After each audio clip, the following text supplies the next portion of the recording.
এইটো পাৰ্ট 7 হয় আৰু লাষ্ট ভিডিও হয় এইটো সোশ্যাল সায়েন্সৰ ওপৰত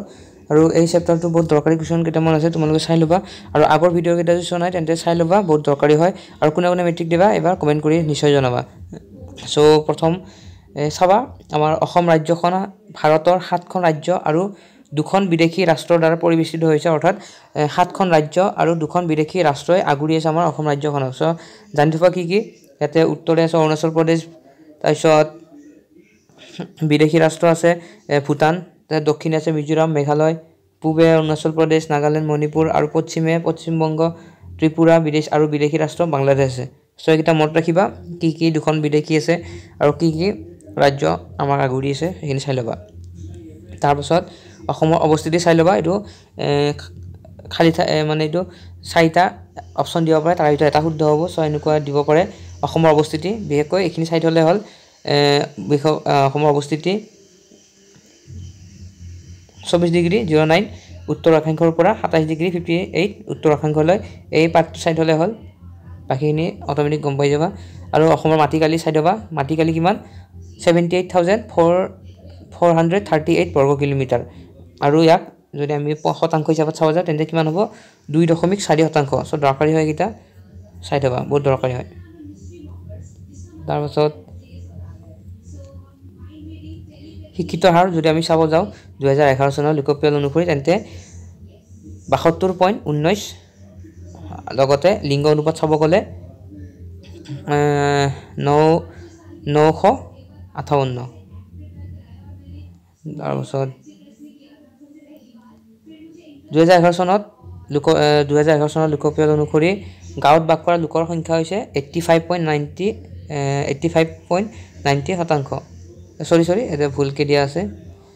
অসমৰ মুঠ জনসংখ্যাৰ 87% লোকে গাঁৱত বাস কৰে সো এটো 2001 চনৰ মতে হয় কিন্তু 2011 চনত গাঁৱত বাস কৰা লোকৰ সংখ্যা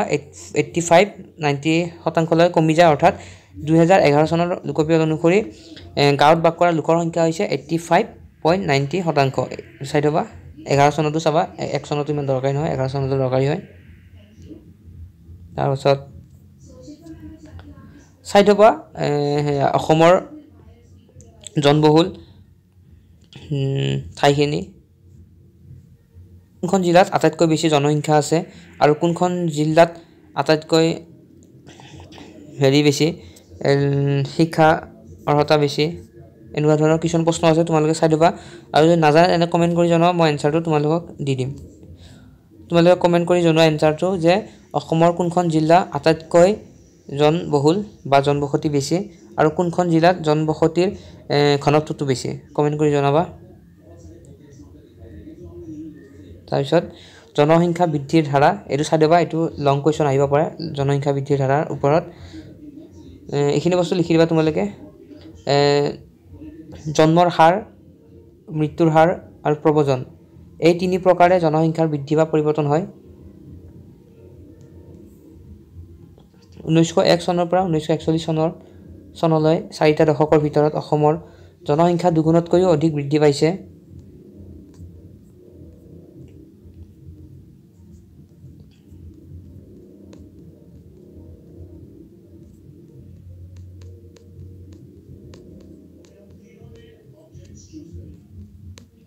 তাৰ পাছত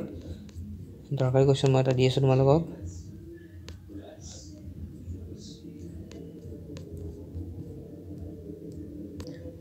পৰিবহন ব্যৱস্থাৰ ওপৰত চাবা লং কোৱেশ্চন পৰিবহন ব্যৱস্থাৰ ওপৰত বহুত দৰকাৰী হয় পৰিবহন ব্যৱস্থাৰ বিষয়ে চাবা আমাৰ অসমৰ হক পৰিবহন ব্যৱস্থাটোৰ বিষয়ে চাবা লগতে পৰিবহন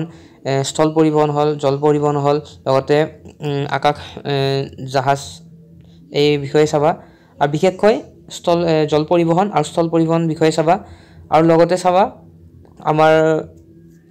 জল পৰিবহন ক্ষেত্ৰত নাইবা পৰিবহন ব্যৱস্থাৰ ক্ষেত্ৰত দেখা দিয়া অন্তৰায়সমূহ চাবা বহুত দৰকাৰী হয় সো পৰিবহনৰ ওপৰত তোমালোকে ভালকে বিস্তাৰভাৱে চাবা পৰিবহনটো বহুত দৰকাৰী হয় সো চাবা পথ পৰিবহন তাৰ পাছত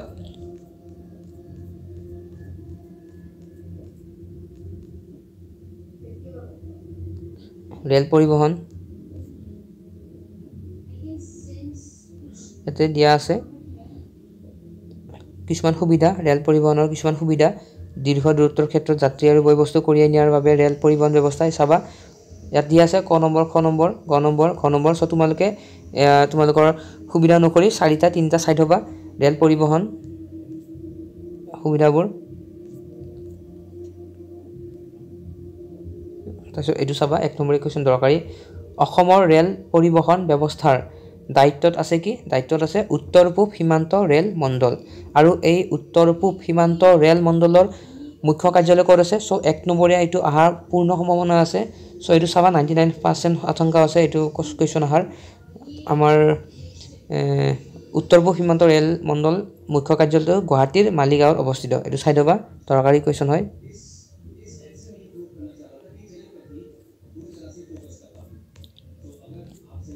তাৰপিছত চাবা জল পৰিবহনৰ ওপৰত সো তোমালোকে যিখিনি সুবিধা পোৱা তোমালোকে ইয়াৰ পৰা চালে হল খালি মই কৈ দিছো ইম্পৰ্টেন্ট কেইটা তোমালোকে চাই লবা জল পৰিবহন চাবা স্থল পৰিবহনত ৰেলো আহি যায় যাতায়াত নৰমেল আহি বাটপথেবোৰ আহি যায় সো তোমালোকে মিলাই ফেলে চাই লবা তাৰ পাছত জল পৰিবহনৰ ক্ষেত্ৰত যদি আমি চাও ইয়াতে চাবা এটো খদিয়াৰ পৰা ধুবুৰীলৈ ব্ৰহ্মপুত্ৰৰ 891 কিলোমিটাৰ নাব্য জলপথ আৰু বৰাকৰ ওপৰত 121 কিলোমিটাৰ নাব্য জলপথ সো এখিনি চাবা ব্ৰহ্মপুত্ৰৰ নাব্য জলপথটো 1900 অৰ্থাৎ 1988 চনত দেশৰ দ্বিতীয়টো ৰাষ্ট্ৰীয় জলপথ হিচাপে ঘোষণা কৰা হয় সো মনত ৰাখিবা আমাৰ দ্বিতীয়টো দেশৰ দ্বিতীয়টো ৰাষ্ট্ৰীয় জলপথ যদি খুদে তেন্তে ব্ৰহ্মপুত্ৰৰ জলপথটো হয় ইয়াৰ দৈৰ্ঘ্য যদি আমি চাও ইয়াৰ যদি কিমান দীঘল তেতিয়া এটো এনসাৰটো হৈছে 891 কিলোমিটাৰ সো এটো চাবা দৰকাৰী হয় লগতে আমাৰ বৰাকৰ ওপৰত থকাটো হৈছে বৰাকখনৰ 121 কিলোমিটাৰ বৰাকৰ জলপথটো সো এই দুটা সাইডবা বহুত দৰকাৰী হয় সন্তু সাইডবা বৰাক নদীৰ লক্ষীপুৰৰ পৰা ভাঙ্গালৈ মুঠ 121 কিলোমিটাৰৰ নাব্য জলপথটোক ভাৰত চৰকাৰে 2013 চনত দেশৰ ষষ্ঠ ৰাষ্ট্ৰীয় জলপথ হিচাপে স্বীকৃতি দিছে সো এই সাইডবা 2013 চনত আছিল ষষ্ঠ ৰাষ্ট্ৰীয় জলপথ হিচাপে বৰাক 121 কিলোমিটাৰ আৰু ব্ৰহ্মপুত্ৰটো হৈছে 891 কিলোমিটাৰ আৰু এই দেশৰ দ্বিতীয়টো ৰাষ্ট্ৰীয় জলপথ আছিল আৰু ইয়াৰ দৈৰ্ঘ্য কিমান 891 কিলোমিটাৰ সো এই দুটা সাইডবা দৰকাৰী হয়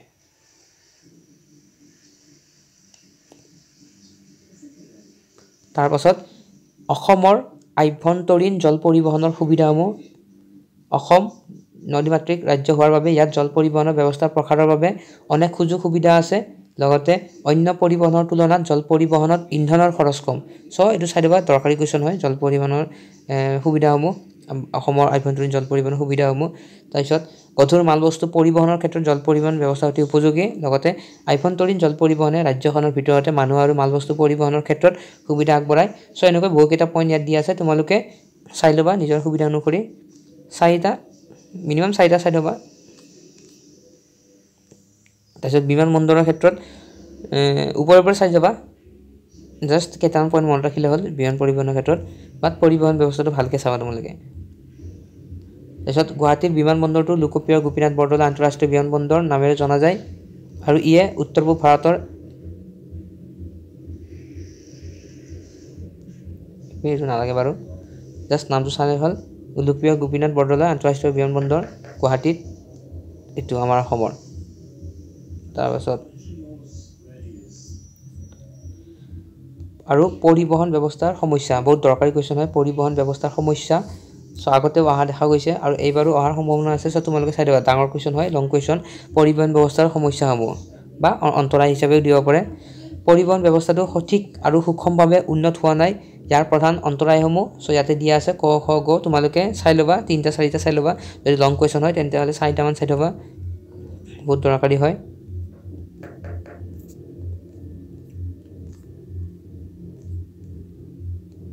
তাৰপিছত চাবা সম্পদ প্ৰধানকৈ দুই শ্ৰেণীৰ প্ৰাকৃতিক সম্পদ আৰু মানৱ সৃষ্ট সম্পদ যিবিলাক সম্পদ ভৌতিক ৰাসায়নিক আৰু যান্ত্ৰিক প্ৰক্ৰিয়াৰে নৱীকৰণ অথবা নতুনকৈ উৎপন্ন বা পুনঃ পূৰণ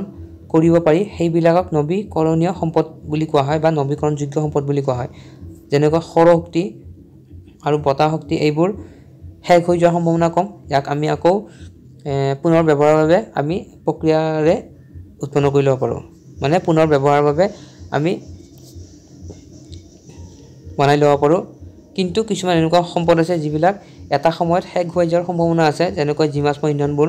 এটা সময়ত আমি যদি এতিয়া বহুলভাৱে সেইবোৰ ব্যৱহাৰ কৰোঁ তেতিয়া এটা সময়ত যে কি হ'ব সেই সম্পদবোৰ একেবাৰে শেষ হৈ যোৱাৰ সম্ভাৱনা আছে আৰু তাক পুনৰ উদ্ধাৰ কৰাও সম্ভাৱনা কম আৰু তেনেকুৱা সম্পদবোৰক নৱীকৰণ অযোগ্য সম্পদ বুলি কোৱা হয় নাইবা কেতিয়াবা অনৱীকৰণ বুলিও লিখি পেলাই আমাক উল্লেখ কৰা হয় অনৱীকৰণযোগ্য বুলি কোৱা হয় নাইবা নৱীকৰণ অযোগ্য সম্পদ বুলি কোৱা হয় আৰু নৱীকৰণযোগ্য সম্পদবোৰৰ ক্ষেত্ৰত আমি সেই শক্তিবোৰক পুনৰ বিভিন্ন প্ৰক্ৰিয়াৰে আমি পুনৰ ব্যৱহাৰৰ বাবে উৎপন্ন কৰি ল'ব পাৰোঁ অৰ্থাৎ সেইবোৰ শেষ হৈ যোৱাৰ সম্ভাৱনা কম ইয়াতে দিয়া আছে অনৱীকৰণ সম্পদৰ উদাহৰণ কয়লা খনিজ তেল প্ৰাকৃতিক গেছ এইবোৰ এটা সময়ত শেষ হৈ যোৱাৰ সম্ভাৱনা আছে তাৰপিছত আছে জীৱীয় আৰু অজীৱীয় সম্পদ উদ্ভিদ বন্যপ্ৰাণী আদি জীৱীয় সম্পদ আৰু বতাহ পানী খনিজ পদাৰ্থ মাটি এইবোৰ হৈছে অজীৱীয় সম্পদ চ' এইকেইটা বহুত দৰকাৰী হয় আৰু কমনো হয় যে উদাহৰণবোৰ মনত ৰাখিবা জীৱীয় সম্পদ অজীৱীয় সম্পদৰ উদাহৰণবোৰ চাই থবা নৱীকৰণ অনৱীকৰণযোগ্য এইবোৰ চাই থবা তাৰপিছত মানৱ সম্পদ বিষয়ে নিজৰ জ্ঞান বুদ্ধি কৌশল আৰু দক্ষতাৰে মানুহে নিজৰ ব্যৱহাৰৰ উপযোগী কৰে সম্পদ সৃষ্টি কৰে আৰু এনেবোৰ সম্পদক মানৱ সৃষ্ট সম্পদ বুলি কোৱা হয় মানৱ সৃষ্ট সম্পদ কাক বোলে চাই থবা এইটো মই কৈ দিলোঁ অলৰেডি তাৰপাছত অসমৰ অৰ্থনৈতিক উন্নয়নৰ ক্ষেত্ৰত প্ৰাকৃতিক আৰু মানৱ এই দুয়োবিধ সম্পদে গুৰুত্বপূৰ্ণ কাৰণ এই দুয়োবিধ সম্পদে অসম চহকী অসমত প্ৰচুৰ প্ৰাকৃতিক সম্পদ আছে কিন্তু তথাপি অসম এখন পিছপৰা ৰাজ্য কাৰণ ইয়াৰ প্ৰাকৃতিক সম্পদৰাজিৰ যথোচিত ব্যৱহাৰ এতিয়াও হোৱা নাই এই ক্ষেত্ৰত সম্পদৰ আহৰণ ব্যৱহাৰ আৰু পৰিচালনাৰ বাবে লাগিব প্ৰয়োজনীয় আন্তঃগাঁথনি আৰু প্ৰযুক্তি যিবোৰ আকৌ মানৱ সম্পদে সম্পাদন কৰিব লাগিব আনহাতে অসমৰ বৃহৎ জনসংখ্যা হৈছে ৰাজ্যখনৰ মানৱ সম্পদৰ আধাৰ অসমৰ জনসংখ্যাক গুণগতভাৱে সমৃদ্ধ কৰিব পাৰিলেহে মানৱ সম্পদৰ সৃষ্টি হ'ব গতিকে দেখা যায় যে অসমৰ প্ৰাকৃতিক আৰু মানৱ সম্পদৰ উন্নয়ন অবিহনে ইয়াৰ অৰ্থনৈতিক বিকাশ মুঠেই সম্ভৱ নহয় চ' ইয়াৰ প্ৰশ্নটো এনেকৈ দিব পাৰে যে অসমৰ অৰ্থনৈতিক বিকাশৰ সৈতে প্ৰাকৃতিক নাইবা মানৱ সম্পদৰ উন্নয়নৰ যিটো সম্পৰ্ক সেইটোৰ বিষয়ে ইয়াতে প্ৰশ্ন সুধি পেলাই লিখিব দিব পাৰে চ' তোমালোকে এইখিনি লিখি দিবা নাইবা প্ৰশ্নটো দিব পাৰে যে অসমৰ অৰ্থনৈতিক বিকাশৰ ক্ষেত্ৰত মানৱ সম্পদৰ গুৰুত্ব নাইবা প্ৰাকৃতিক সম্পদৰ গুৰুত্ব এনেকৈ দিব পাৰে চ' তোমালোকে চাই থবা এনেকুৱা ৰিলেটেড প্ৰশ্ন আহিলে তুমি এইখিনি লিখি দিব পাৰিবা তাৰপাছত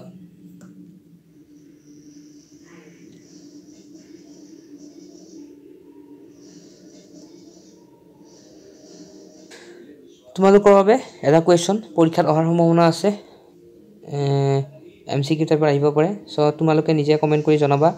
অসমত বৰ্তমান কেইখন ৰাষ্ট্ৰীয় উদ্যান আছে আৰু কেইখন অভয়াৰণ্য আছে চ' ৱাইল্ড লাইফ চেঞ্চুৰী কেইখন আছে আৰু নেশ্যনেল পাৰ্ক কেইখন আছে তোমালোকে কমেণ্ট কৰি জনাবা বৰ্তমান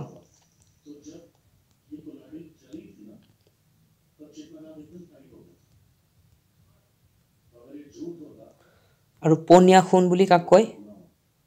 পনীয়া সোণ বুলি তেলক কোৱা হয় খনিজ তেল আৰু মনত ৰাখিবা অসমত পোনপ্ৰথমে ডিগবৈত তেলৰ সন্ধান পোৱা গৈছিল ডিগবৈত মনত ৰাখিবা চবতকৈ আটাইতকৈ পুৰণি ডিগবৈ হয় আমাৰ ভাৰতৰ ভিতৰত আটাইতকৈ পুৰণি তেল ক্ষেত্ৰ হৈছে ডিগবৈ কাৰণ ডিগবৈতে প্ৰথমতে আৱিষ্কাৰ হৈছিল ডিগবৈৰ উপৰিও আমাৰ অসমৰ প্ৰধান তেল ক্ষেত্ৰবোৰ হৈছে নাহৰকটীয়া মৰাণ হুগ্ৰীজান ৰুদ্ৰসাগৰ লাকুৱা গেলেকী বৰহুলা আমগুৰি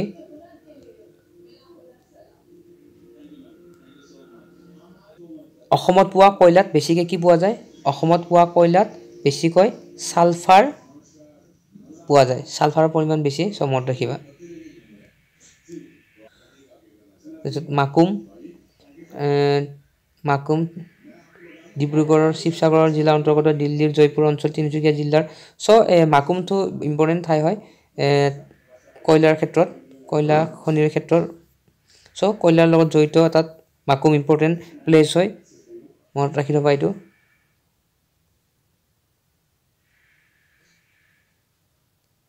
তাৰপিছত মনত ৰাখিবা সিমেন্ট প্ৰস্তুত কৰোঁতে আৰু লো আৰু তীখা উৎপাদন কৰোঁতে চূণশিলৰ ব্যৱহাৰ হোৱা যায় সো মনত ৰাখিবা চূণশিলৰ ব্যৱহাৰ সিমেন্ট প্ৰস্তুত কৰোঁতেও ব্যৱহাৰ কৰা হয় সো এইটো মনত ৰাখিবা এইটো খালি ঠাই বা চাৰিটা প্ৰশ্ন উত্তৰ দিব পাৰে তাৰে ভিতৰত এটা শুদ্ধটো বাছি উলিওৱা এনেকুৱা ধৰণৰ কোৱেশ্চন হিচাপে বনাই ফেলে দিব পাৰে চূণশিলৰ ব্যৱহাৰ সিমেন্ট প্ৰস্তুত কৰোঁতেও হোৱা আমি দেখা পাওঁ আৰু চূণশিল পোৱা যায় অসমৰ পাৰ্বত্য জিলা দুখনত কাৰ্বি আংলং জিলাৰ কলিয়াজান মানজা অঞ্চল দিলাই পৰ্বত শিলভেটা অঞ্চল বোকাজানৰ পূব অঞ্চলত আৰু ডিমা হাছাও জিলাৰ পানীমূৰ গৰমপানী তুমবুং আৰু উমৰাংচু এইবোৰত চূণশিল পোৱা যায় মনত ৰাখিবা দৰকাৰী হয়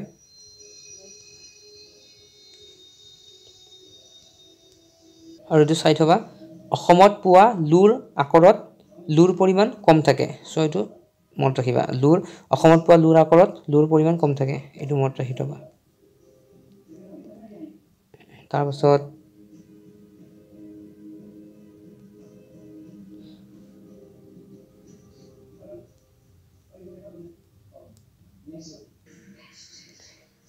চাবা ব্ৰহ্মপুত্ৰ আৰু বৰাক আৰু ইহঁতৰ অসংখ্য উপনৈবোৰে দেশৰ প্ৰায় 1/3 জল সম্পদ বহন কৰিছে সো এইটো চাইড বা খালি ঠাই পূৰণ কৰা আহি যাব পাৰে তাৰপাছত পৰীক্ষা বা হাৰ্ট আহি যায় বাই চান্স যেনে ক্ষেত্ৰত এনেকুৱা প্ৰশ্ন চাই দিবা কৃষিৰ ওপৰত প্ৰশ্ন চাই দিবা কৃষি হয় কৃষিৰ ওপৰত তোমালোকে এটা ভাল এটা টুকা এটা বনাই ল'বা আৰু চাই যাবা পৰীক্ষাৰ বাবে আহি যোৱাৰ সম্ভাৱনা আছে সো তোমালোকে কৃষিৰ ওপৰত চাই ল'বা তাৰপিছত এগ্ৰি বেস্ট উদ্যোগবোৰ চাবা তাৰপাছত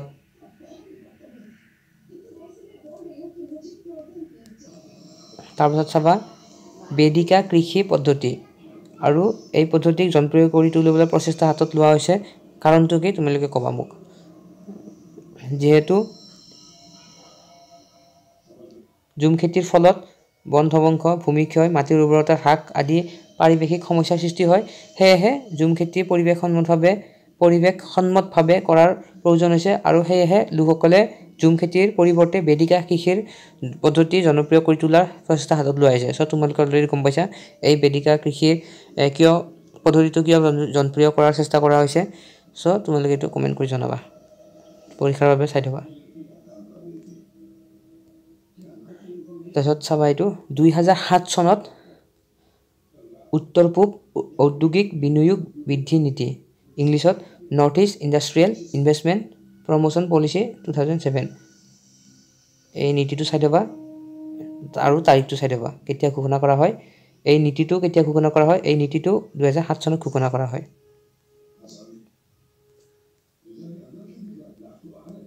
তাৰ পাছত আন এখন নীতি চাই থবা দৰকাৰী নীতি হয়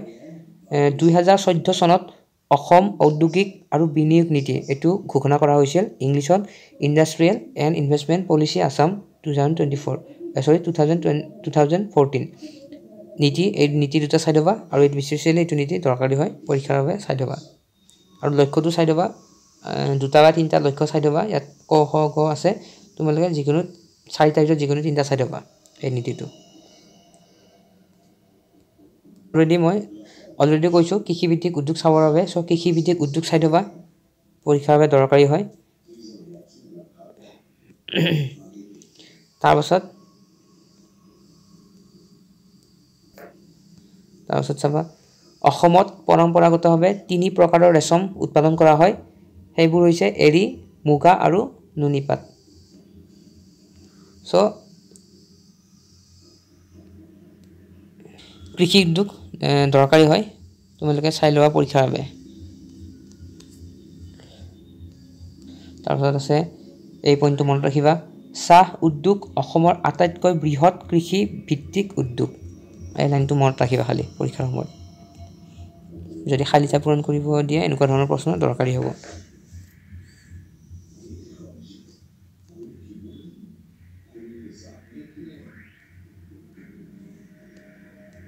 কিতাপত ইয়াত উল্লেখ কৰা আছে যে এছিয়াৰ বৃহত্তম বাগিচা বিশ্বনাথ জিলাৰ মোহনাবাৰী চাহ বাগিচা এই পইণ্টটো মনত ৰাখিবা পৰীক্ষাত যদি বাই চান্স আহি যায় সো তোমালোকে মনত ৰাখি ল'বা লাইনটো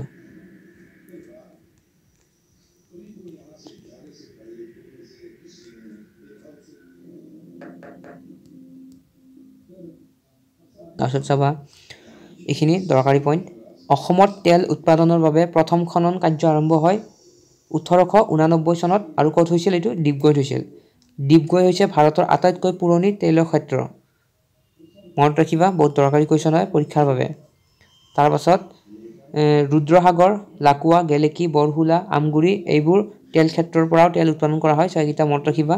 আৰু লগতে সবচেয়ে ইম্পৰ্টেণ্ট আৰু এটা কোৱেশ্চন আছে এইটো হৈছে অসমত 4টা তেল শোধনাগাৰ আছে আৰু সেই 4টা তেল শোধনাগাৰ হৈছে ডিগবৈ তেল শোধনাগাৰ গুৱাহাটী বঙাইগাঁও আৰু নুমলীগড় আৰু দেশৰ ভিতৰত ডিগবৈ হৈছে আটাইতকৈ পুৰণি তেল শোধনাগাৰ মনত ৰাখিবা পৰীক্ষাৰ বাবে এই আটাইকেইটা বহুত দৰকাৰী কোৱেশ্চন হয় সো আমি অলৰেডি বহুকেইটা ভিডিঅ' আগবঢ়াইছোঁ তোমালোকে যদি সেই আটাইবোৰ ভিডিঅ'ৰ প্ৰশ্নবোৰ চোৱা তেন্তে বহুত কম অহাৰ সম্ভাৱনা আছে তাৰ পাছত ইম্পৰ্টেণ্ট কোৱেশ্চন লং কোৱেশ্চন হয় এইটো অসমৰ অৰ্থনৈতিক উন্নয়নৰ সমস্যা আৰু সম্ভাৱনা বহুত ইম্পৰ্টেণ্ট কোৱেশ্চন হয় এবাৰ পৰীক্ষাৰ বাবে সো এবাৰ পৰীক্ষাৰ বাবে এইটো বহুত দৰকাৰী কোৱেশ্চন হয় সো তোমালোকে চাই দিবা অসমৰ অৰ্থনৈতিক উন্নয়নৰ সমস্যা আৰু সম্ভাৱনা ইয়াত পইণ্ট কিছুমান দি আছে তোমালোকে সুবিধা অনুসৰি 4টা কৰি থবা সো আমি যিমানবোৰ প্ৰশ্ন দিছোঁ ইয়াৰ অৰ্থ এইটোৱে যে তোমালোকে বেলেগ যিমান প্ৰশ্ন চোৱা নোচোৱা কিন্তু এই যিকেইটা প্ৰশ্ন মই কৈছোঁ সেই প্ৰশ্ন যাতে তোমালোকে মিছ কৰি নিদিয়া সো যাতে তোমালোকৰ এই প্ৰশ্নবোৰ যাতে নোচোৱাকৈ যাতে মিছ পৰি নাযায় সো তাৰ অৰ্থে মই এই ভিডিঅ'বোৰ দিছোঁ প্ৰশ্নবোৰ দিছোঁ সো তোমালোকে আটাইবোৰ প্ৰশ্ন চাবা তোমালোকে আটাইবোৰ প্ৰশ্ন চাবই লাগিব যিহেতু পৰীক্ষাৰ কি আহে ঠিক নাই কিন্তু এই যিকেইটা কুৱেশ্যন মই ভিডিঅ'ৰ জৰিয়তে দিছোঁ এই আটাইবোৰ প্ৰশ্ন বহুত দৰকাৰী হয় সো তোমালোকে সেইবোৰক মিছ নকৰিবা বেলেগ মিছ কৰিলে সেইকেইটা কুৱেশ্যন মিছ নকৰিবা সো এইকেইটা আছে ইম্পৰ্টেণ্ট কুৱেশ্যন তাৰপিছত লং কুৱেশ্যন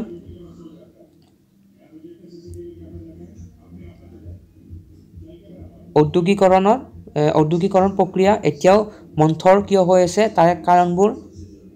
ইয়াতে উল্লেখ কৰা আছে তোমালোকে 4টা বা 3টা চাই দিবা কিয় অসমত ঔদ্যোগিকৰণ প্ৰক্ৰিয়া এতিয়াও মন্থৰ হৈ আছে সো এই 4টা বা 3টা পইণ্ট তোমালোকে চাই থবা